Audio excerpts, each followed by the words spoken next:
It's time for another edition of Lewis at Large, 60 minutes of smart talk radio featuring guests from all walks of life in conversation with your host, Warner Lewis. So sit back and lend us your ears for the next hour. Now here with today's first guest is the host of Lewis at Large, Warner Lewis. Well, welcome everybody to another edition of Lewis at Large. Yours truly, Warner Lewis from the Flight Deck, and as always, Smart Talk Radio is in your future, and this segment, an interesting one indeed. We're going to be talking about maybe something you may not have heard about before called World Music Day. It's Keep Our Music Alive, and also a book, 88 Plus Ways Music Can Change Your Life. And the story about this and the backstory will be told us by someone that is extremely passionate and quite the advocate for this, Vincent James. It should be an interesting conversation indeed about World Music Day, which is today, Sunday, June 21st. Vincent, how are you, my friend?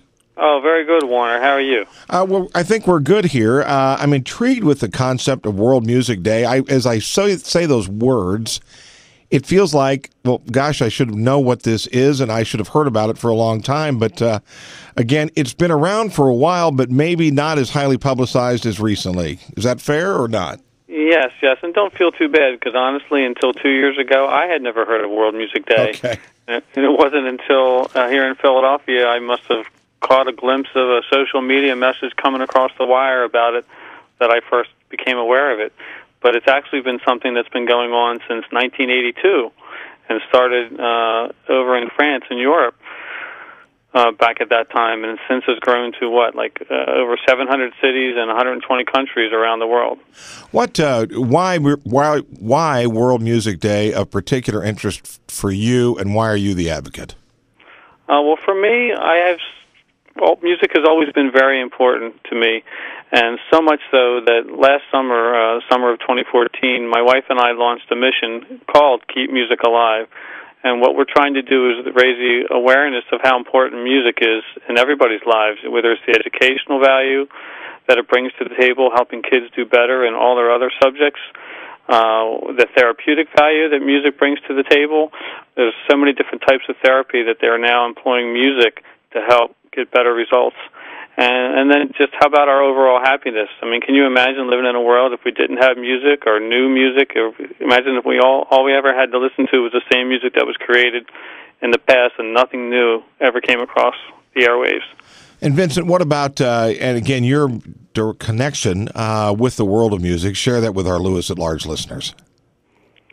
My connection with the world of music would be I'm basically a songwriter and a performer. I've been doing this for over 20 years.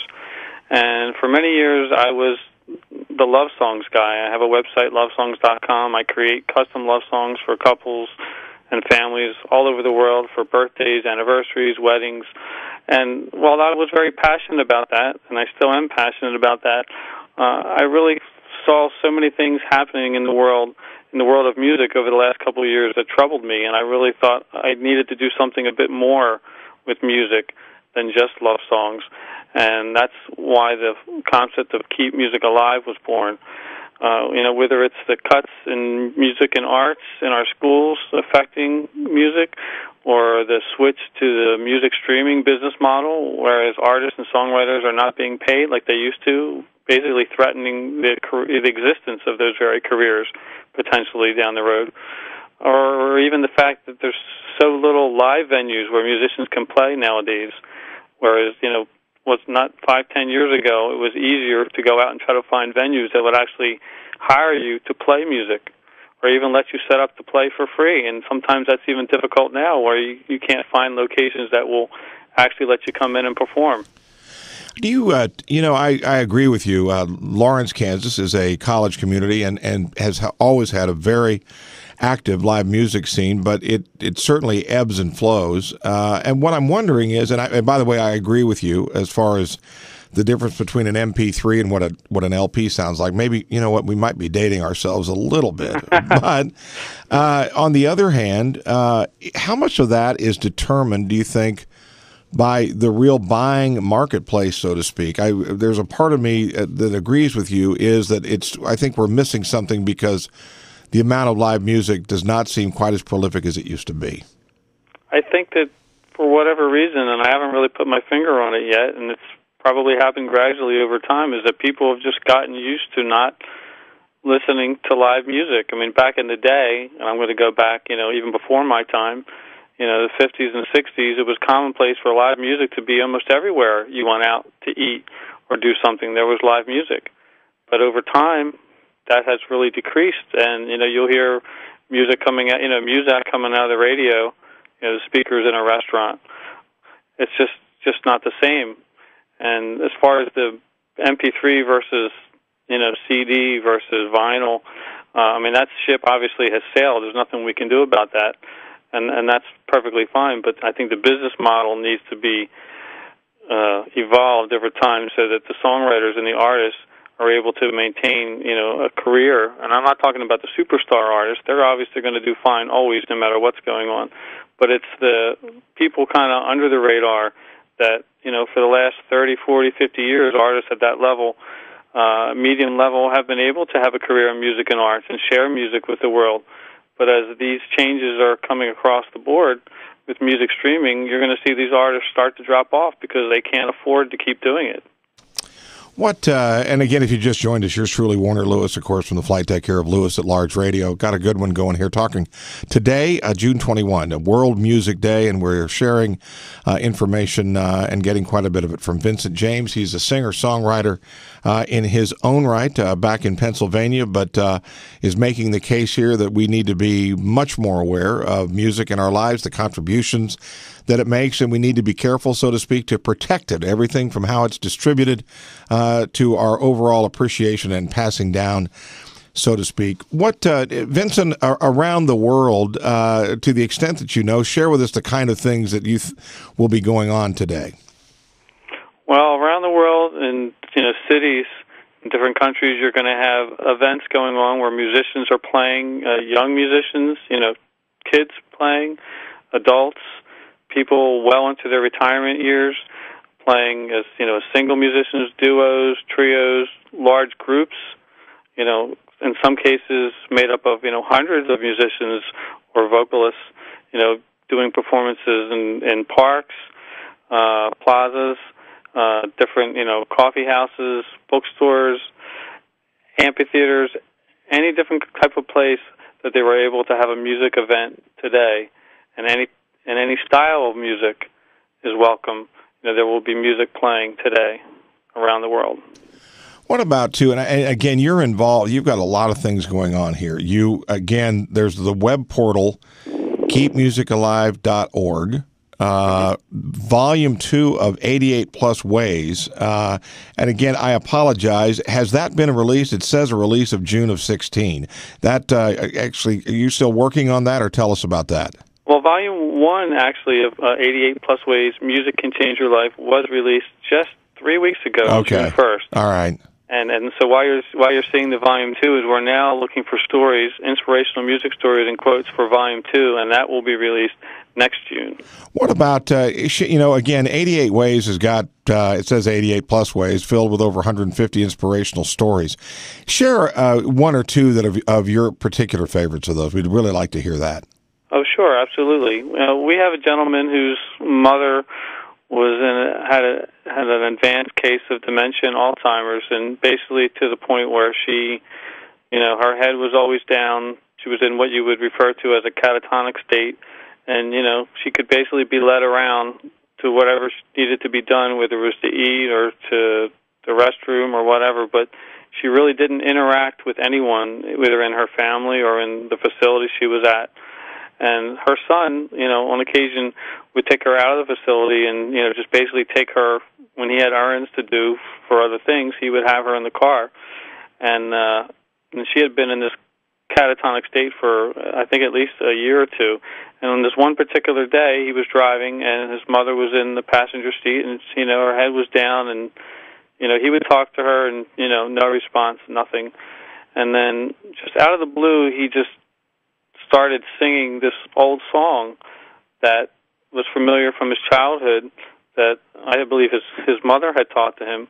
And as he started to sing, all of a sudden she woke up and started to join him in singing the right melody, the right lyrics, everything. And this, he almost, I think, crashed the car. He had to pull over. and to continue this, and this went on for a few minutes.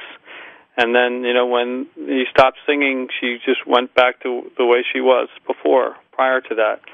And he was just blown away at that moment of realizing, how people in those conditions, how music can, temporarily seem to snap them out of it and bring them back to life and to interact in a way that, that they remember their loved one interacting before.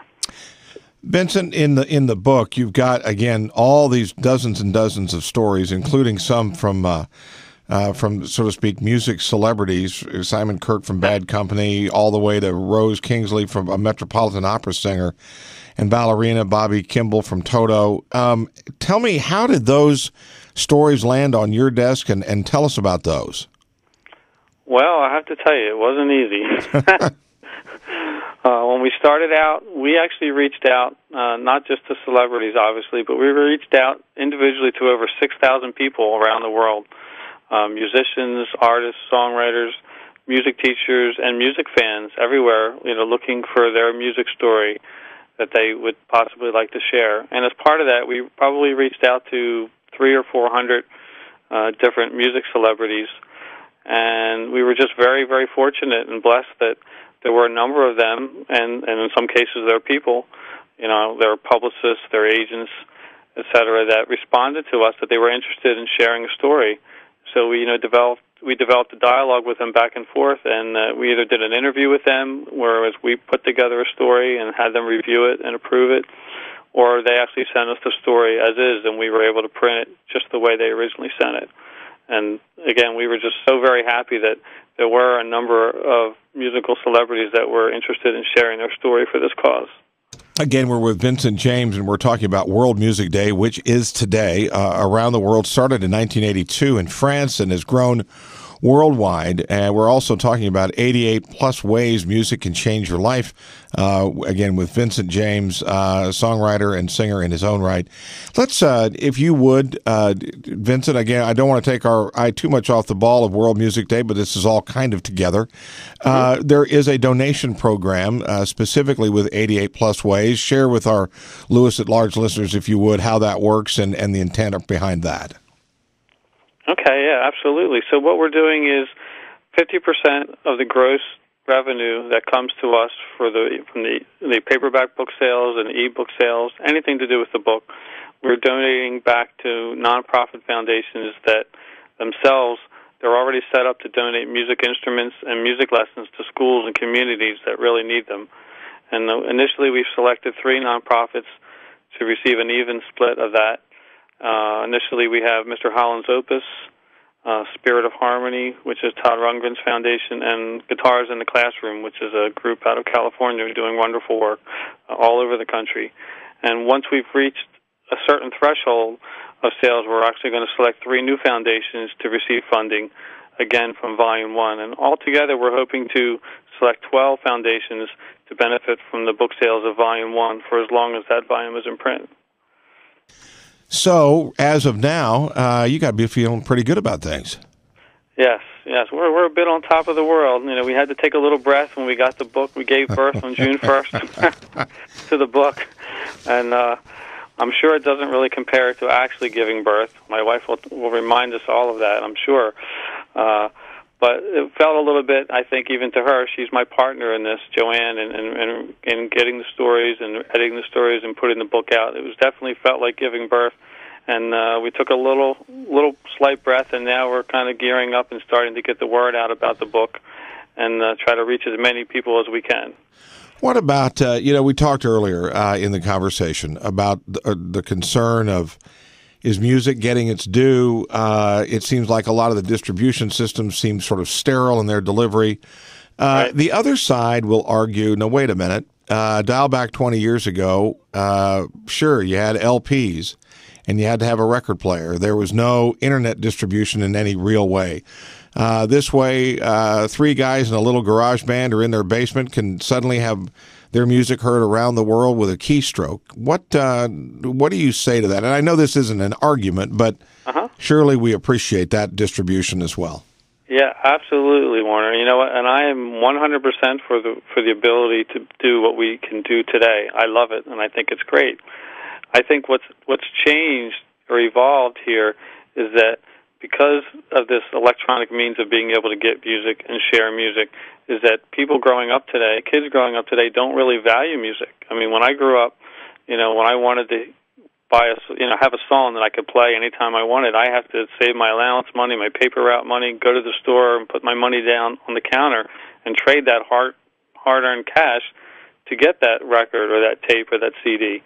Whereas now, my kids can go online to YouTube and any number of services and play the same song that they love over and over again, like I used to do with my 45, only they don't have to part with any money. So where do they see the value in the music that's being created?